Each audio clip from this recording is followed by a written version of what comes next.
रत्नागिरी जिल्ह्यात संगमेश्वर येथे छत्रपती संभाजी महाराजांच्या स्मारकासाठी निधीची मागणी चिपळूणचे आमदार शेखर निकम यांनी केली आहे।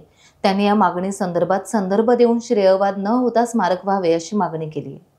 आज वेगवेगळ्या ठिकाणी आपण स्मारकाच्या माध्यमातून देवस्थानाच्या माध्यमातून विकसित करतोय। अनेक ठिकाणी त्याचा उपयोग पर्यटनाला होतो। माझी याद्वारे आग्रहाची विनंती आहे की आता इथे बसलेल्या आमच्या मंत्री महोदय आहेत आदितीताईंनी पहिल्या वेळी राज्यमंत्री पर्यटन असताना 5 कोटीचा निधी छत्रपती संभाजी महाराजांच्या स्मारकाला दिला, पण त्यावेळी फारसा पाठपुरावा करून जेवढ्या पद्धतीने गती देता यायची होती तेवढी छत्रपती संभाजी महाराजांच्या स्मारकाला आम्ही देऊ शकलो नव्हतो। ही वस्तुस्थिती।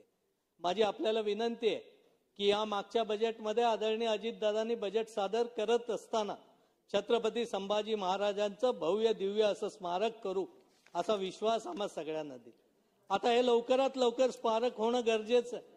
कुठेही इथे श्रेयवाद न होता हे स्मारक होणं ही कोकणाची अस्मिता आहे आणि कोकणासाठी मला वाटतं सर्वच जण त्या पद्धतीने काम करतील आणि त्यामध्ये पहिल्यांदा 5 एकरमध्ये जिथे छत्रपती संभाजी महाराजांचं वास्तव होतं त्या परिसरामध्ये हे स्मारक विकसित करावं आणि त्याच बरोबरीने या स्मारकापासून पहिल्यापासून झटणारे आमचे प्रमोदजी जटार साहेब आहेत, त्यांनी देखील काही कल्पना तिथे केल्यात की 100 एकर क्षेत्रामध्ये विस्तृतपणे आंतरराष्ट्रीय दर्जाचं स्मारक व्हावं।